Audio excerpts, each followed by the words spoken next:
Doctor Who is really good, and it's really bad, and there's no in between.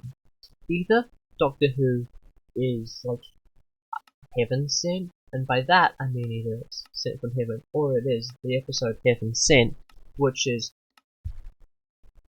contender for best modern Who episode ever. The gut-wrenching emotion from the Doctor after just losing Clara. The setup of the Gallifrey time prison.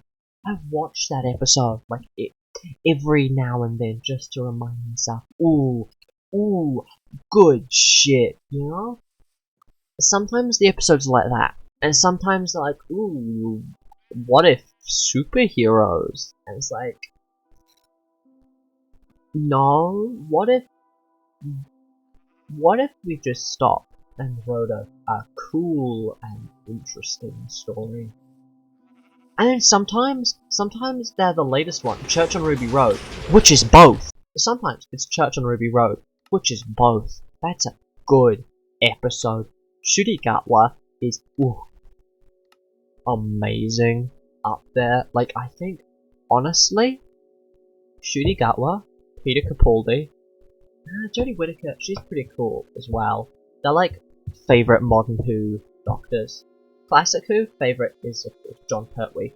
Now you'll notice John Pertwee and Peter Capaldi, they're both. See, the important thing is I think the problem is modern Who doesn't have enough old men yelling at the military, which is what Classic Who had with John Pertwee.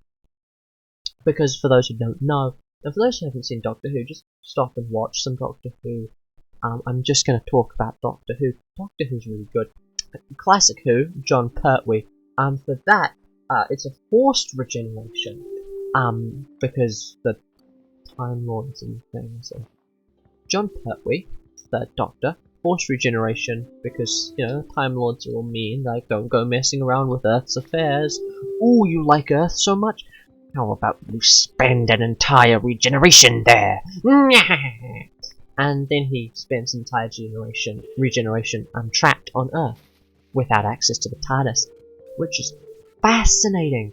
I love that. I wish they did more kind of stuff like that. Just trap the Doctor for a few, you know. Oh, this generation, this regeneration. Oh, sorry, you know, the TARDIS hates you and it's run away. Like, they did that a bit with Wild Blue Yonder. Really good episode. I love when Doctor Who tries to get a little scary with it. Because, I mean, like, it never is scary. But it's fun. And it's interesting. And that's the thing. Doctor Who should, first and foremost, be kind of campy and fun and interesting and make you go, oh, there's a witch, fuck. Third Doctor gets trapped on Earth, next to the TARDIS. And that's also the first episode of the Third Doctor, is just the first episode with the Autons. Fun fact. But the Third Doctor gets trapped on Earth. There's a lot of... That's really where Unit comes in play. And, you know, of course, Brigadier Lethbridge Stewart. Brigadier General Lethbridge Stewart. A great guy, real cool. And then there's also... The Doctor just gets a little yellow car called Bessie. And it's cute. And it's fun, and he has a you know, the same kind of relationship that the Doctor has with the oh no! But a lot of the episodes, like the Ambassadors of Death, that's what it's called. A great episode, real interesting. It's the villain, much more for Alien or anything else. Not the villain, it's the military. And that's the whole thing with, like, Pertwee era Doctor Who, is Claws of Axos. He just yells at the military for getting in his way. The demons, how do you say it? I say the demons because I think it's kind of quirky and cool and fun. He just yells at the military for a bit. He's also just a grouchy old man. Like, I think, honestly, the Doctor is at his best when he is just a grouchy old man, and it's so fun. And he just, you know, yells at people, goes, you're all idiots. You know, Peter Capaldi, Pertwee, those are the only two examples really that I've seen. I haven't seen. I need to watch. I need to watch the earlier stuff. Anyway, that's kind of my favorite type of Doctor, like the David Tennants. That's kind of cool. The Matt Smiths, I guess it's a bit too like childish and I love when the Doctor just hates humanity, but still protects them because he loves them, or you know, some cute little shit like that. It's fun and it's camp, and okay, no, I love the Master singing Rasputin, Shudi Gatwa singing a song to the Goblin King, what's the other example? Neil Patrick Harris as the Toymaker. That's why I want to watch some Hartnell stuff, because I want to see the original appearance of the Toymaker, because I think that might now be like my favorite Who villain is the Toymaker, because I love when one side is fighting for their life, or fighting for, you know, humanity's life, and the other side's just having a ball, just playing games. I do think the thing with, oh, there's now two TARDISes is a bit stupid. And bi-generation, and the whole, like, it's kind of cool that David Tennant came back as the 14th Doctor, but we were told that Ncuti Gatwa was going to be the 14th Doctor, and then, ooh, surprise, it's David Tennant. And just, when it's the first, you know, person of colour to be the Doctor, I do wonder if there was some other reason for them pushing him back a bit. I don't like that, but I don't have any proof for saying it. I also don't like the fact that, ooh, you know, the Doctor can regenerate, you know, in lore, like, the Doctor can regenerate into the same body, and it's like, well then, I feel like things like regeneration, into the same body, bi-generation, it's starting to just kind of, things just kind of happen, and like, if they're gonna have that, I would have loved some previous mention of bi-generation, I think, or, I mean, I guess for the Doctor turning into David Tennant again, we did have, who was the Master who regenerated into the same face, or something like that. We had some instance of something like that. Oh, but Ncuti Gatwa, such a good actor, such cool outfits, really, really good actor. And I'd like to pretend that I know what I'm talking about. I mean, I do a lot of drama, a lot of acting. I can recognize when someone is, you know, good at that shit. It was like, oh yeah, Church on Ruby Road. It's a really good story, and you know, Ncuti Gatwa really gets to like demonstrate acting as the Doctor and his own version of the Doctor, because you know each actor has their own Doctor, and that's present, and even just, you know, the kind of the character the personality changes. And first, when I was a kid, I didn't like that, but I think that's important. I think it's much more beautiful that the Doctor, you know, regeneration isn't just a physical thing. Church on Ruby Road, really good, really interesting. Who the fuck is Mrs. Flood, by the way? Like, what the fuck? Just randomly, oh, I guess he hasn't seen the TARDIS before. It's like, who are you? What? Hello?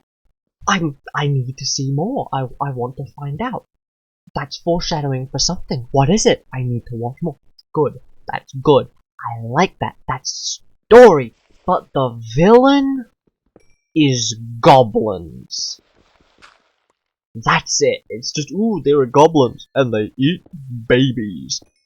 It's so unimaginative and dull. I mean, in comparison to things like, you know, just before we had the Toy Maker, which is a callback to, you know, the first Doctor, and is a fascinating character in terms of how he acts in comparison to the Doctor. And then, you know, before then we had Wild Blue Yonder. I mean, Wild Blue Yonder, creatures that have no shape, no understanding of it. My arms are too long becomes such a Wild Blue Yonder, brilliant. Fucking love it. It's fascinating. There's so much to look at and think about. It's so cool, and I love it. And then 2 episodes later, you know, you got High of Wild Blue Yonder.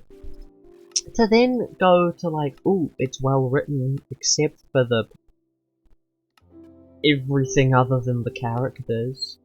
It's disappointing. It's a bit of a letdown. And on topic of letdowns, actually, fascinating. Donna Noble.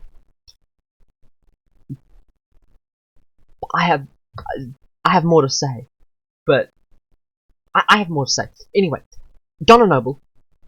Right, I forget what the episode is called. Starbeast, that's what it's called. The Return of Donna, right? I have a few complaints about it. A lot of complaints, and a lot of positives. It's a really good episode. Rose is a really cool character. She's so cool. You know, you're reminded that, oh wow, Donna's cool as well. It's interesting, it's fascinating. The Doctor, you know, the idea that somehow, you know, fucking the universe is pushing them together. You know, it's a bit overdone, but it's quite cute. I like it. On that topic, I really like the cute little domestic scene with at the end of is it the end of the Gecko or the end of Church of Ruby Road? But anyway, when you see the Doctor with the Noble family chatting and hanging out and living life and being, you know, an uncle and to Rose, and so cute and domestic and fun, and that's nice. I like it. But right. I have some complaints that are a bit unpopular. I'm gonna open. Okay, I have one complaint that's a bit unpopular.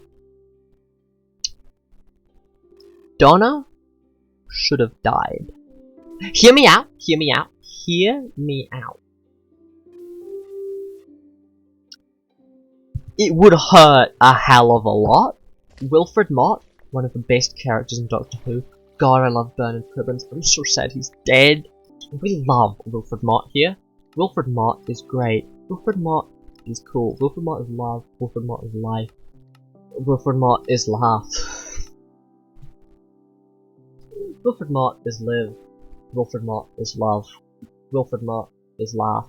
So the scene with Donna and the Doctor in the Meeps ship. Direct parallel, I hope this is like kind of obvious. Direct parallel, well, not obvious, but I hope this isn't, you know, it's a massive revelation, but like, oh right, that makes it. It's a direct parallel to what's called The End of Time, when Wilfred Mott is trapped in the little murder machine, and the Doctor has to get him out. It's a little murder box. It's a direct parallel, but in this instance, Doctor isn't the one making the sacrifice. Isn't the one, you know, oh, he's got, you know, 5 years to live, but that's still 5 years, and I can save him even if it kills me. That's important because I love humanity so much. He's cool. The Doctor is fascinating. I love them. They're such a cool character. The Doctor, so much to analyze. Right. The Doctor has none of the power. The Doctor is, well, no, sorry, the Doctor has all of the power, but at the same time, the Doctor is powerless to his everything. His personality is that he must save the. He knows what will happen, and sure, Wilfred Mott has a few years left to live, and he loves the Doctor. He doesn't want the Doctor to die, but The doctor loves Wilfred, and the doctor just wants to save, and the doctor dies to save Wilfred, but in this instance, the doctor's powerless again, but not to his not to his personality, not to anything. He simply has no choice in the matter. He has to watch Donna Noble die, saving Earth, doing his job. He becomes Wilfred in that instance. He gets to see the other side, and he gets to grieve, and he gets to understand that sometimes leaving someone to grieve is even worse. And then Donna comes back to life, and it all gets thrown out the window. Still a great scene. I don't want Donna to die. She's cool. We love Donna in this household. Donna's cool. But it would have been powerful. You know? It would have meant a lot if Donna had died. Fuck, I love Doctor Who. And then, now, here's my meta complaints. That episode was written with, like, faux progressive language. It's almost making a mockery of things. Like the instance where, the Doctor is first talking to the Meep, and Rose says, "Whoa, you're just going to assume he as a pronoun." Good point. I feel it could have been phrased differently, just because of the public view around, you know, are you assuming my pronouns, as a way of mocking trans people. That interaction feels faux progressive, and not actually, you know, an actual kind of, ooh, you know, should you be doing this? You know, like, it's an alien, should we, it's more just like a one-off thing of like, ooh, we're progressive and cool, and not really thinking about it, and discussing it, which is what Doctor Who's all about. Doctor Who's about discussing and thinking, and singing songs, and being Rasputin. And then, but that's fine. That's I'm reading too much into it kind of thing. But there's one line at the end, and I gotta say, I love the idea of, you know, the fact that the Time Lordness passed on genetically to Rose. Very interesting. Confusing how that happens. Quite curious. It also, the memories passed on, which implies, to some extent, that in the Doctor Who universe, at least with Time Lords, memory is encoded in genetic information. Like, the Time Lord child will presumably have, you know, memories that their parents have locked in their subconscious. Fascinating! A more literal definition of, you know, nature versus nurture. Quite literally, your nurture is your nature. It's both at once. Your parents, they affect who you are. It's fascinating. Real cool. Real interesting. I love it. I think that's cool. That's great. The letting it go felt kind of cheesy, and not very. It just, yeah, it felt kind of cheesy, like, ooh, let it go. But it's the line that pisses me off. Where they say, this is something that a male presenting Time Lord could never understand. Letting it go. And, that's bioessentialism. That's bioessentialism. That's bioessentialism, bitch. That's bioessentialism. Also, the Doctor, like an episode ago, less than, was a woman. But they imply, They imply that being a woman means that you know how to do that. That's turfy. That's bio-fucking-essentialism. That's the opposite of progressive, you dumb bastard! And those are my thoughts on Doctor Who. I love Doctor Who.